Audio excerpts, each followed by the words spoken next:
Welcome to Ebilala Ed. Ang English ho ay maraming gustong matuto. Kahit yung hindi nakapag-aral, siyempre gusto matuto ng English. Especially pag nakapangasawa ng mga Americans or mga British, gusto nilang matuto ng English para naman there is no English barrier, language barrier, at magkaintindihan sila. Minsan, yun pa ang source ng pag-aaway or miscommunication pag of course there is barrier of language. So, dahil dito ho, maraming gustong matuto mag-English, I see to it that English is made simple in my channel. Kaya ho, napaka-importante po nito, makinig ho kayo from the beginning hanggang matapos para with this simple lesson, matututo ho kayo agad magsalita ng English. We will take up transitive and intransitive verbs. Ito po yan. The difference between transitive and intransitive verbs is transitive verbs do not need direct object, while intransitive verbs do not need direct objects, but the transitive verbs po pala,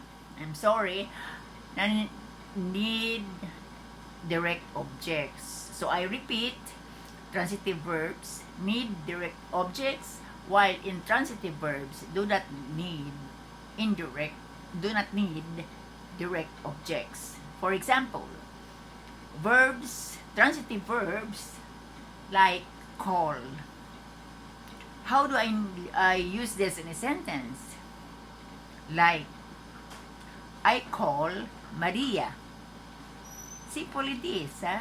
Hindi tayo gagawa ng medyo komplikado. Gagawin natin ng simple lang. Kasi ito po na channel ay para doon sa mga hindi nakapag-aral or kahit nakapag-aral pero kulang ang English language, English knowledge nila. So, transitive verbs like call, as I repeat, I call Maria. Pag sinasabi mo I call, hindi kumplito, kulang. Kasi, yung verb na yan ay nangangailangan ng object, which is Maria. So, I call Maria. Ang I is subject, transitive verb is call, Maria is a direct object. Indirect object. Intransitive verb rather. Intransitive verb like sing. When I say, Pedro sings, hindi na hangailangan ng direct object yan. So, pwede na yan. Sentence na yan. Complete na yan. If you want it more complete, or if you want it more meaningful, you can say, Pedro sings beautifully. Adverb. So, you can do that. But when you say, they sing, okay na yan. Anong ginagawa nila? They sing. So, no direct object. Like, tell. When I say, I tell, or we tell, hindi complete. Kulang. Why? Because it needs direct object. Kasi, transitive verb. So, pag sinasabi,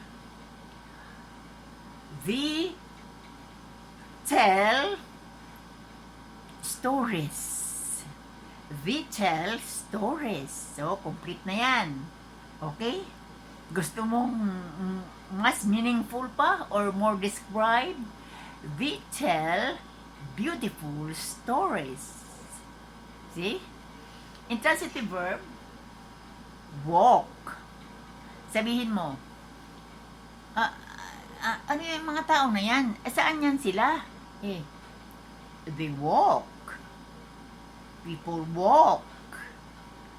The men walk. Kumplito na yan. Naintindihan na. Why? Kasi, intransitive verb, hindi nangangailangan ng direct object. Pero gusto mo meaningful? They walk fast. They walk fast. So, yung fast is adverb, modifier yan. It describes the walking, pero hindi yan object. Buy, to buy. Sabihin, saan yan? Ano yung ginagawa ng mga tao na yan? Bakit marami yan sila? Bakit madaming tao dyan? Because they buy incomplete. Because they buy fruits. Marami kasi nagbibenta ng fruits dyan. Kaya these people buy fruits. See? Complete. In direct object.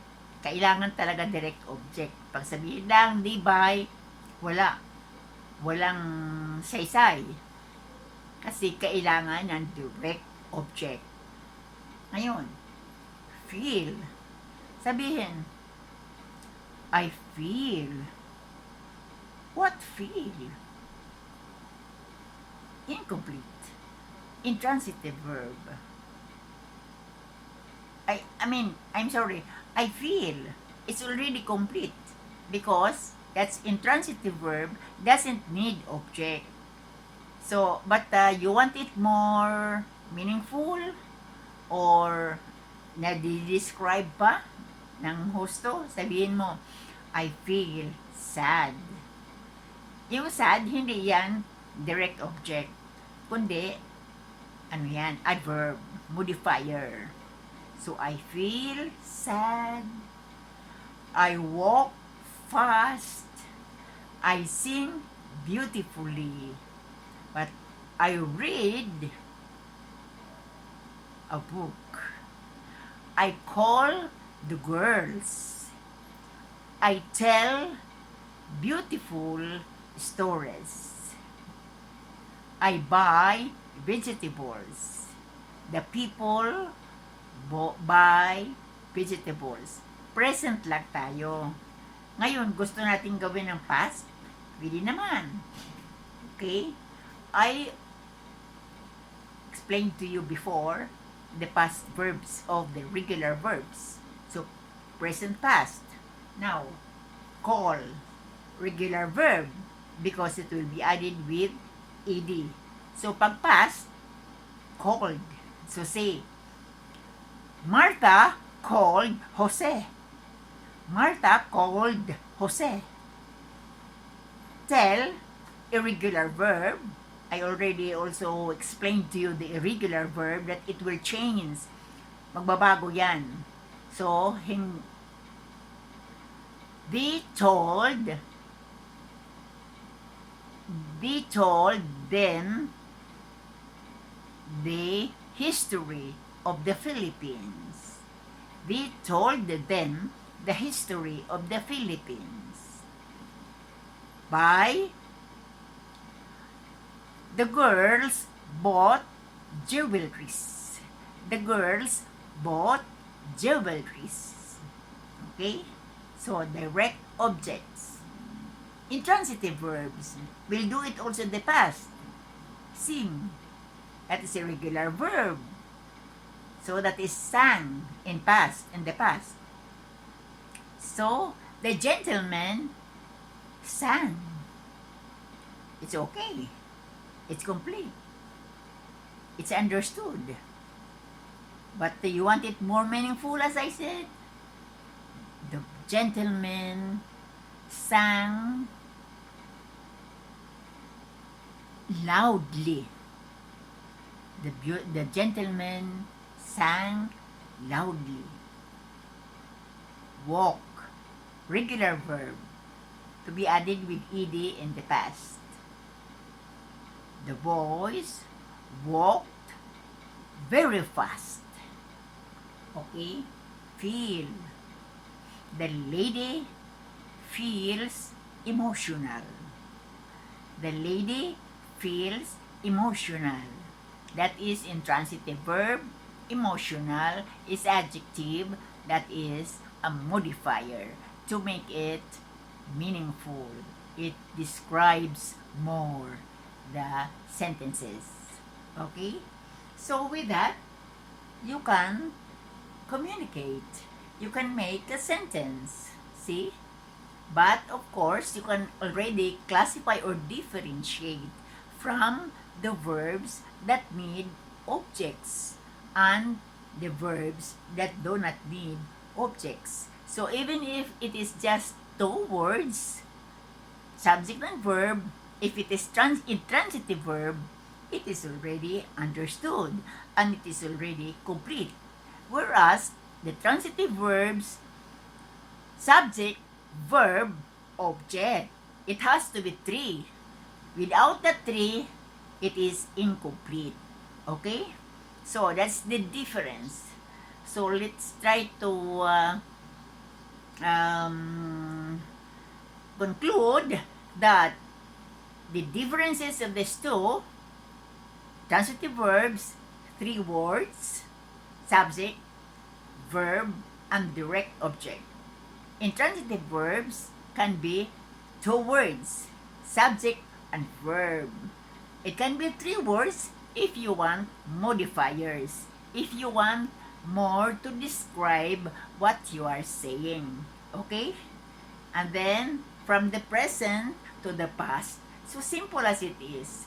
So in my channel, if I teach you English and also Spanish, it has to be made simple. So bear it in mind that my channel, Ebilalaed, is making English and Spanish simple. So these languages that I am teaching in my channel will be made always simple. Not too complicated, not too complex, not too very long sentences, but just simple ones, because we are trying to serve those who are just new beginners of learning these languages. They can be even if they have not gone to school, they're just learning English because maybe they want to other places, or even just in our country, they just want to speak English because English in the Philippines is the second language spoken, and also in schools that is the medium of instruction. So Señor, Señora, Señoritos, Señoritas, hasta la vista. Next time, we meet in my channel. Okay? See you!